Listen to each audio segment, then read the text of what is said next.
Salut, c'est Tom de la photo avenue. Alors si tu te rappelles bien, il y a quelques semaines de ça, j'ai fait une vidéo, une bataille des 16 mm. Plus précisément entre le Fuji 16 mm 1.4 et le Fuji 16 mm 2.8.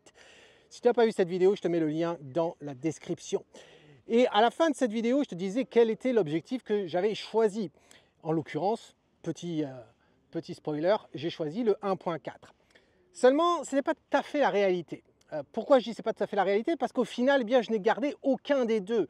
C'est simplement que si j'avais à choisir entre l'un ou l'autre, je choisirais le 1.4 pour mes besoins et je t'explique tout ça en détail dans cette vidéo-là. Alors pourquoi j'ai décidé de ne pas garder en fin de compte ce 16 mm 1.4? Tout simplement parce que j'en ai pas besoin. Alors, tu vas te dire, mais à quoi bon, tu n'en as pas besoin? Non, j'en ai pas besoin parce que j'ai deux autres objectifs en fin de compte qui répondent à mes besoins. Et plus précisément, deux objectifs zoom. Alors, comme tu peux le voir, eh bien, celui-ci aussi me permet de l'avoir dans la poche de la veste, voilà. Et oui, ne me fais pas de commentaires sur ta poche, elle est grande, etc. J'ai déjà répondu.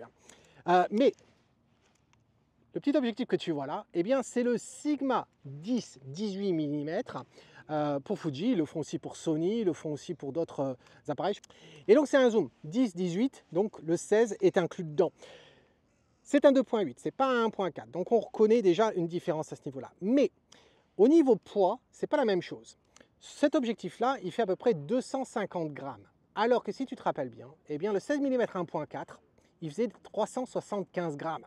C'est pas la même chose. En taille, c'est quand même assez acceptable, c'est plus petit que l'autre, donc en taille c'est plus petit, et en poids c'est plus petit également. Tu remarqueras peut-être devant le capuchon case ici qui te laisse à prétendre déjà que j'ai effectivement l'adaptateur pour pouvoir mettre les filtres dont je t'ai parlé dans une autre vidéo aussi. Si pareil tu veux en savoir plus sur les filtres que j'utilise de nos jours, eh bien le lien est dans la description. Donc le filetage de cet appareil là, c'est un 67 mm. Je t'avais expliqué, 67 mm, je l'aime bien. Pourquoi? Parce qu'on trouve facilement la bague pour les filtres magnétiques de chez Case en 67 mm, donc ça passe très bien. Voilà. Donc voilà ce que j'ai ici. Et dans l'autre poche, eh bien j'en ai un autre. J'ai un autre Sigma, pareil, mais celui-là c'est un 18-50 mm. Voilà. Très léger aussi, il est un petit peu plus lourd, il fait 290 grammes par rapport à celui-là. Il est un petit peu plus long comme tu peux voir. Mais l'idée, c'est qu'avec ces deux objectifs, eh bien, je me retrouve à avoir une plage allant de 10 mm jusqu'à 50 mm. Je te rappelle qu'on est sur de l'APS-C ici, donc en gros, c'est 75 mm au plus long, et le 10 mm, on est à 15,5 mm au plus large. Donc c'est quand même assez agréable. Alors, comme tu peux voir, peut-être, je ne sais pas si tu arrives à le lire derrière, en tout cas, on n'est pas à Édimbourg aujourd'hui. Alors, les mauvaises langues diront, ouais, on peut le savoir, Tom, il y a plein de soleil au-dessus de toi. Non, non, je viens de quitter le soleil écossais pour venir ici et retrouver le soleil de Normandie, plus précisément à Caen. Pourquoi? Parce que dès demain, on attaque le stage dédié au portrait dont je t'ai déjà parlé auparavant. Donc, je suis avec Edouard ici, un des participants, quelqu'un qui m'aide à organiser justement ce stage. Et bien aujourd'hui, c'est lui le caméraman. Et oui, c'est pas ma belle femme, non, c'est mon beau Edouard, voilà. Donc, tu n'auras pas l'occasion de le voir, mais lui, il va nous aider justement à me filmer. Et l'idée, c'est la même que celle que j'ai faite la dernière fois dans les rues d'Édimbourg, c'est de te montrer en fin de compte Caen. Alors, je ne connais pas Caen, c'est la deuxième fois que je viens ici, je ne connais pas du tout. Edouard m'a montré 2-3 endroits, c'est assez intéressant et justement je vais être un véritable touriste aujourd'hui et on va voir comment je peux utiliser justement ce zoom. Je ne vais pas forcément utiliser l'autre, le 18-50, je l'ai juste pris pour te le montrer, mais comment l'avantage d'avoir un 10-18 justement va m'offrir toute cette versatilité, si c'est un mot qui existe, et par rapport à un 16 mm classique. Certes, je ne vais pas avoir la profondeur de champ que je pouvais avoir avec le 1.4. Je parle bien sûr d'une faible profondeur de champ. C'est évident, mais il n'y a pas que ça. Il n'y a pas que le fameux bokeh dans la vie. Voilà. Donc je te propose, on va marcher, on va découvrir Caen et on va voir ce que j'arrive à capturer avec ça. Allez, c'est parti. Alors pour la première photo, je te propose ceci. Je trouve ça assez intéressant. C'est un petit peu le Flatiron de Caen. Ce petit bâtiment là où tu n'as vraiment pas beaucoup de largeur. Pour toute la séance, là, je te propose de le faire en noir et blanc. Pourquoi? Parce que ça va être principalement l'architecture, je ne vais pas faire de la photo de rue. Et je trouve qu'en noir et blanc, ça va être, on va pouvoir se focaliser un petit peu sur les courbes et l'architecture un peu mieux.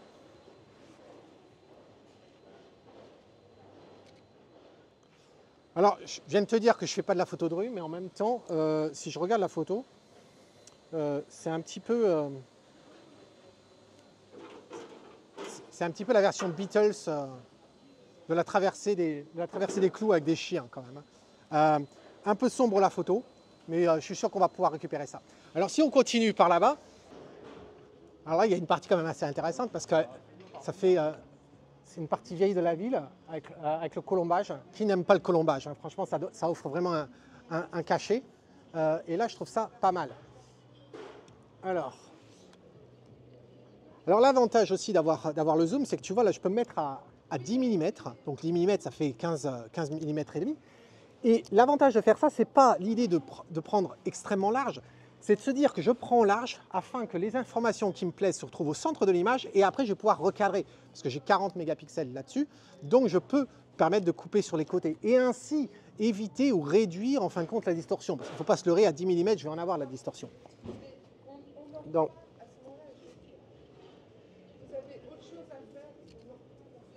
puis bien sûr, c'est absolument adorable quand on a quelqu'un qui reste planté en plein milieu. C'est vraiment génial. Je crois qu'on va quand même continuer. Alors, des fois, il y a les allées qui peuvent être pas mal. Tiens, regarde ça. Alors ça, c'est pas mal. Alors c'est vrai que je suis assez sombre là. Là-dessus, je vais être obligé de monter les ISO, voire peut-être même ouvrir davantage. J'étais à F8. Le niveau de contraste est assez important ici. Voilà, je pense que ça devrait être pas mal.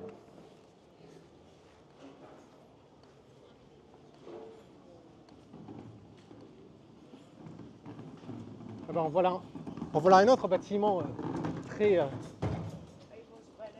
réduit là. Il y en a beaucoup comme ça des bâtiments, Edouard, super réduits comme ça. Alors je sais pas si elle a fait exprès de nous mettre la poubelle en plein milieu. Alors là bien sûr on va réduire, on va fermer davantage. Il y a de la luminosité hein, quand même, hein. On va réduire les ISO, on va revenir. Et alors ce qui m'embête quand même, est-ce qu'on peut jouer avec les... Des fois j'essaie de jouer avec des éléments qui n'auraient aucun intérêt. Et ça peut peut-être le faire.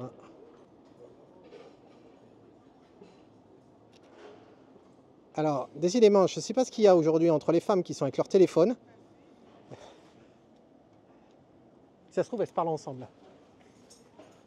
Ça. Edouard, par là ou par là? Allez, on part par là.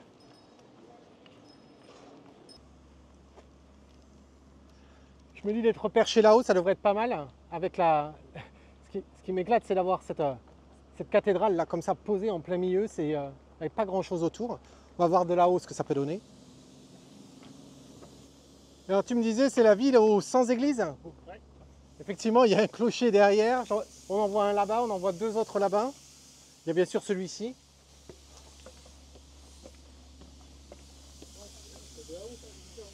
C'est assez impressionnant, effectivement. Alors, est-ce que... On est en plein avec le soleil, alors c'est sûr, faut pas cramer. Et alors je vais la prendre comme ça parce qu'il y a des gens en bas. Je trouve que ça peut être intéressant. Voilà, ça nous donne une échelle. Alors l'original est très sombre, mais je pense que ça devrait être capable de récupérer ça. Alors Edouard me disait que la maison ici en colombage, c'est la plus vieille maison de Caen, tu disais? D'accord. Donc si vous n'êtes pas d'accord avec moi, vous en prenez pas à moi, vous en prenez à Edouard, hein, parce que moi je ne connais pas du tout. On va être totalement transparent, sans jeu de mots, hein, avec ce qui est écrit là-bas. Et puis alors c'est assez marrant que juste à côté, l'autre boutique, c'est Scotch and Soda. Alors c'est là que le 10 mm va pouvoir être utile. Parce qu'effectivement, pas beaucoup d'espace. Alors, décidément, j'ai vraiment pas de chance avec les voitures qui passent. Voilà, allez, c'est tout ce qu'on fera ici. On va continuer. C'est assez marrant d'ailleurs là. Le clocher de l'église en haut là, qui est tout recouvert, on dirait que quelqu'un a mis un préservatif par-dessus l'église. Je sais pas si ça va plaire au pape, mais... Alors il y a un petit manège. Est-ce que... Alors c'est intéressant, on a quelque chose qui se fait au niveau du ciel, avec les nuages dans le ciel, là, qui sont assez intéressants. Et j'aime bien cette courbe. Le problème, c'est ce pot là qui m'embête un peu. Alors, mais ça, c'est peut-être pas mal là. Voilà, là.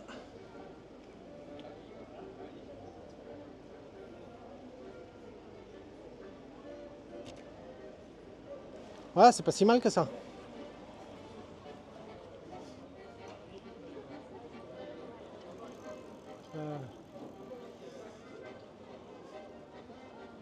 Alors, si je me trompe pas, c'est un petit peu vieillot par là-bas. Ouais.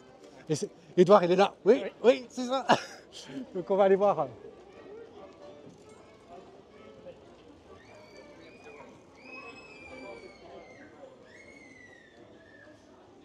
Alors, une chose que j'aime bien dans les villes, des fois on voit ces petits joyaux, c'est les anciens écriteaux. Des fois c'était des anciennes peintures, ils écrivaient le nom de l'artisan ou quoi. Et là on arrive à voir quelque chose, c'est marqué au muguet. C'est plutôt... c'est marrant. Et alors ce qui est marrant, c'est la petite boutique en dessous, parce que ça me rappelle effectivement, quand je vivais en France, le petit bateau. Ça me fait sourire quand je vois ça. Ça me fait penser à il y avait une pub à la télé où il y avait l'enfant qui disait petit bateau, quelque chose comme ça.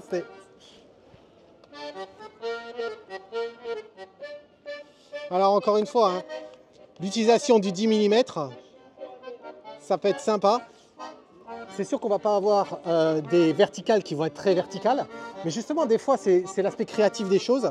Je suis pas architecte, je suis pas là pour m'assurer que toutes les lignes soient absolument parfaites, et des fois il y a des choses à faire. Donc là, qui peuvent être pas mal. Et alors là, c'est génial parce que au petit bateau, ah, j'ai loupé. Oui, avec la maman qui regarde la boutique, je crois que je l'ai. Je fais pas de la photo de rue, et pourtant, je pense que celle-là, elle est plutôt pas mal.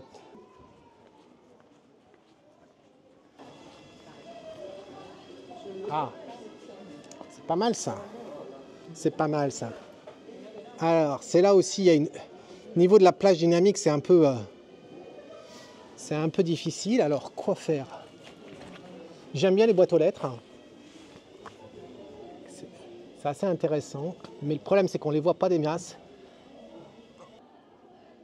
Voilà. J'avais pris 3. Il y en a au moins une qui sera bonne dans le lot.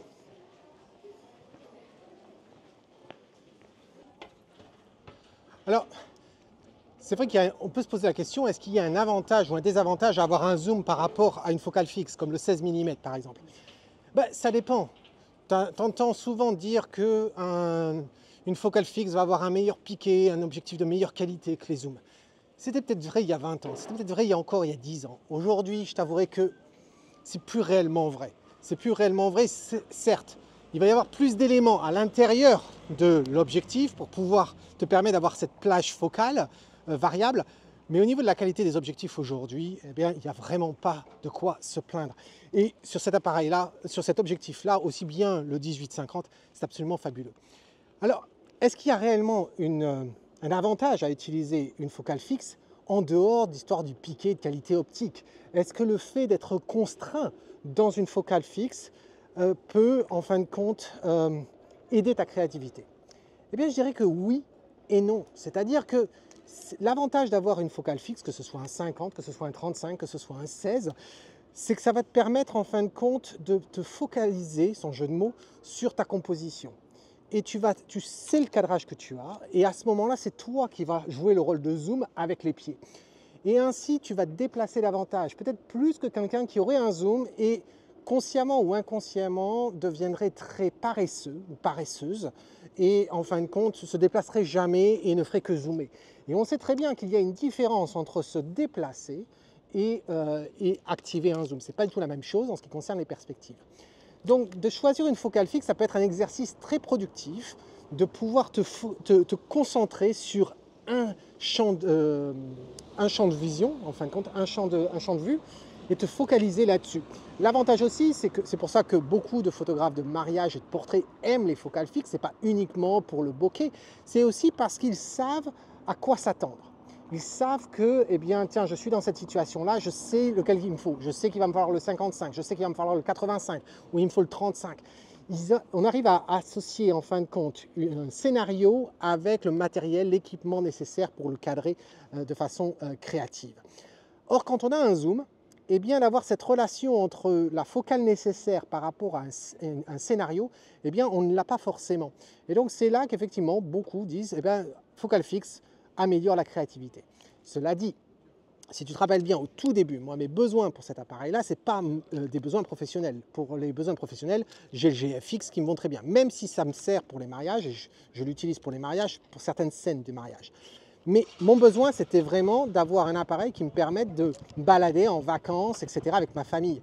Et quand tu te balades en vacances, en famille, eh bien, tu as envie justement d'avoir plus de flexibilité. Tu n'es pas forcément là, tu n'as pas déjà le temps avec ta famille. Ils vont t'adorer, tu vas sentir la pression des gens autour de toi, et du coup, tu ne peux pas passer non plus 3 heures pour faire une photo.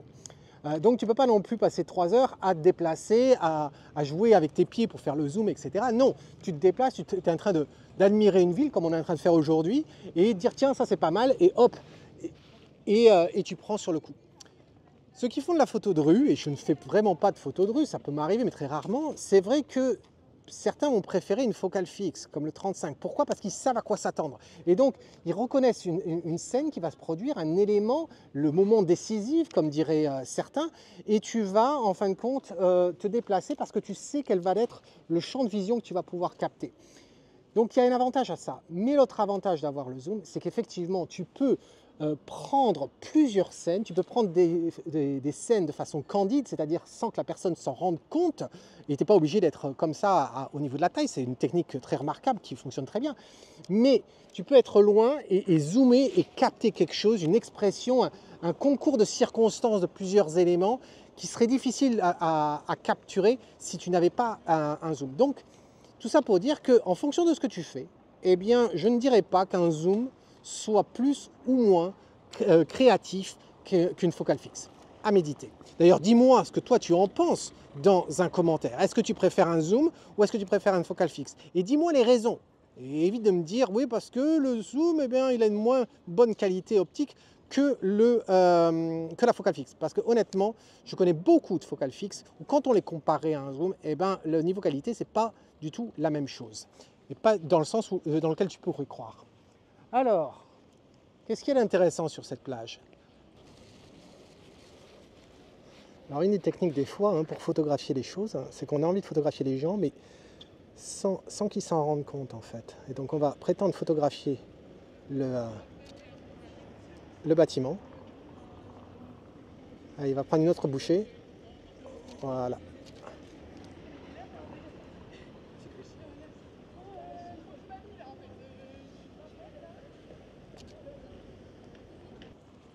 On verra ce que ça donne, si au développement ça vaut quoi que ce soit, je sais pas. En tout cas, il y a une rue là qui a l'air pas mal. Alors ça tombe bien, on n'est pas en voiture, on va quand même pouvoir y aller. Il y a plein de petits éléments, je trouve, dans le camp qui sont sympas. Ça ne veut pas forcément dire que c'est photographiable, mais sympa. D'ailleurs, comme ça, là, voilà, je trouve ça pas mal. La chaîne à la porte, là-bas. Alors, je vais éclairer davantage, je vais peut-être rentrer aussi. Ah, c'est simple, mais c'est pas si mal que ça.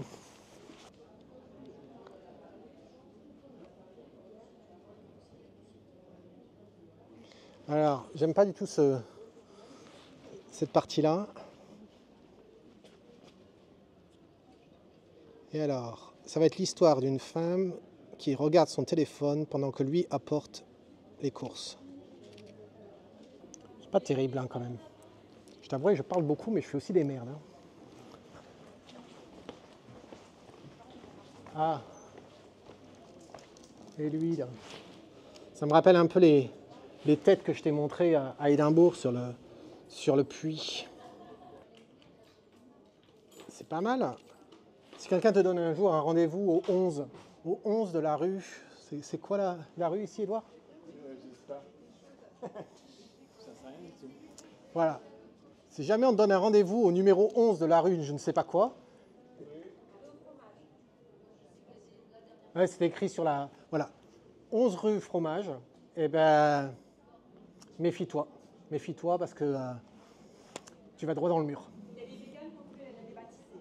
Mais je ne blague pas. Hein. Ah ouais? Enfin, peut-être que vous êtes végane et que vous êtes anti-extrémiste. Non, non, non, pas du tout. Mais moi, je voulais la débaptiser parce que fromage, c'est un produit animaux, donc c'est pas bien. Moi, je mange pas de produits laitiers, mais Non, je suis mais pas, bon, pas végane, mais je trouve ça voilà. ridicule. Ah ouais, c'est hallucinant. Quoi. Voilà. Waouh! Mais merci pour l'info. Voilà, vous l'avez entendu, hein, des locaux. Ils veulent rebaptiser la rue Fromage les véganes. Waouh! Il y a quelque chose là. Il y a quelque chose. Et la porte est ouverte. Alors, la difficulté, c'est qu'on a des poubelles là-bas. C'est dommage parce qu'il y a une petite porte blanche. Je serais à Édimbourg, j'aurais retiré la poubelle pour voir la petite porte blanche. Hein. Mais là, je ne vais pas le faire. Ça me donne envie de... Si seulement il y avait s'il y avait un spot de lumière là-bas, la nuit, ça serait génial. Mais on va le faire sans. Allez, qu'est-ce qu'on va faire ici? On va monter les ISO un petit peu parce que c'est relativement sombre. Et je n'ai pas besoin de remonter jusqu'au ciel. C'est assez intéressant. Ça me rappelle beaucoup... je dois avouer, ça me rappelle Venise. Voilà, hop. Et alors par contre, ça va être difficile de récupérer. Il y a des marches en pierre dans l'ouverture. Là, ça va être quand même difficile de récupérer ça. Il va falloir que je baisse. Faut que je baisse mes ISO là. Alors, j'étais à ISO 400, je vais les baisser.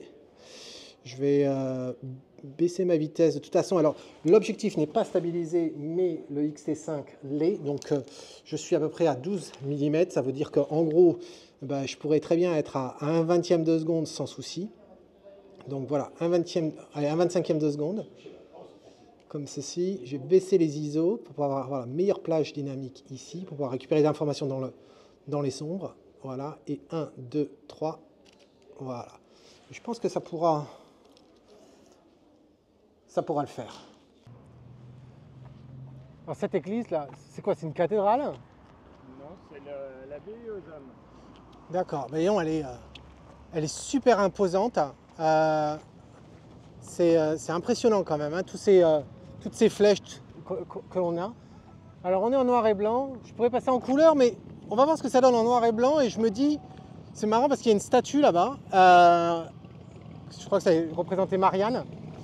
Et alors, c'est marrant parce que c'est la mairie de Caen, et à côté on a l'église. Et ça me fait légèrement sourire de la séparation de l'église et de l'État quand même.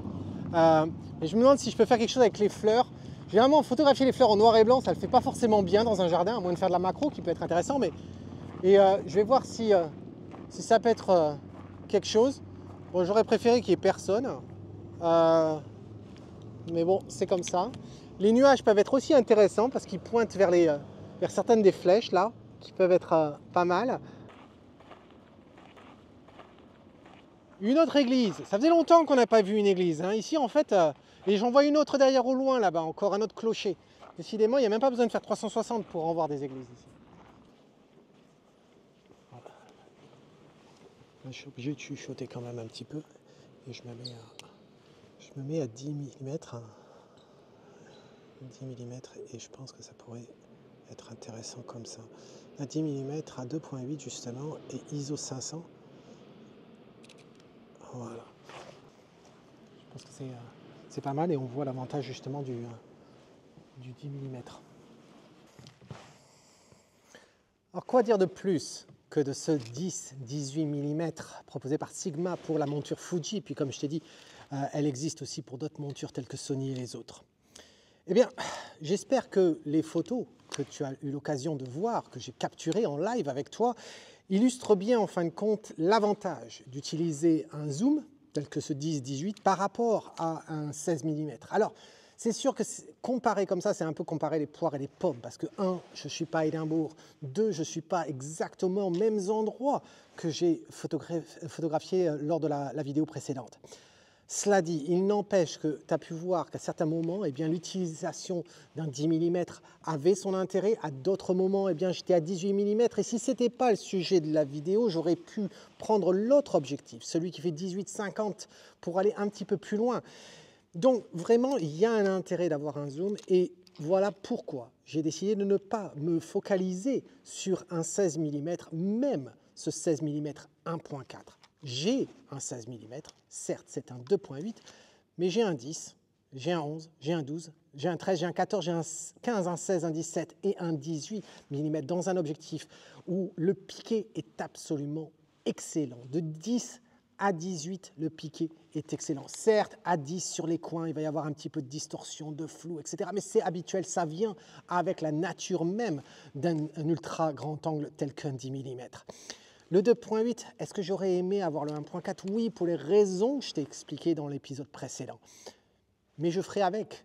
L'avantage d'avoir un objectif aussi léger quand même, 100 grammes de moins, qui est aussi versatile avec cette focale, et qui me permet de mettre des filtres. Aujourd'hui, j'en ai pas mis, mais la possibilité de mettre mes filtres devant, tout ça en font un super compagnon pour tout ce que tu as envie de photographier réellement. Voilà. Donc ça, c'est ce que moi j'ai décidé d'utiliser. Utiliser ces deux objectifs. J'en ai pas 36 des objectifs pour cette X-T5. J'ai ces deux-là, 10-18, 18-50 mm. Les deux par Sigma, absolument fabuleux. C'est sûr qu'il y a une chose que je n'ai pas mentionnée. Pourquoi? Parce qu'à Caen aujourd'hui il faisait beau, donc je n'y ai pas pensé. Mais ces objectifs-là ne sont pas tropicalisés. Contrairement au 16 mm 1.4 de chez Fuji, qui l'est. J'avais dit le 2.8 de chez Fuji, le 16 mm, il avait juste le caoutchouc derrière sur la monture, mais pas sur le reste du corps de l'objectif. Celui-ci, il n'est pas du tout tropicalisé. Est-ce que c'est grave? Non, c'est pas si grave que ça, docteur. Donc ça, c'est mon choix. Moi, j'aimerais bien savoir quel est ton choix. Est-ce que tu l'as, cet objectif? Pourquoi tu l'as choisi? Qu'est-ce que tu photographies? Explique-moi tout ça dans un commentaire. Tu sais qu'à chaque fois, je lis les commentaires, mais j'y réponds aussi à chacun d'entre eux. Donc partage ton expérience, pose des questions si tu en as d'autres. Et en attendant la prochaine fois, eh bien, fais comme moi. Si tu aimes ce que tu vois, capture-le, quel que soit l'objectif ou l'appareil que tu as. Cheers!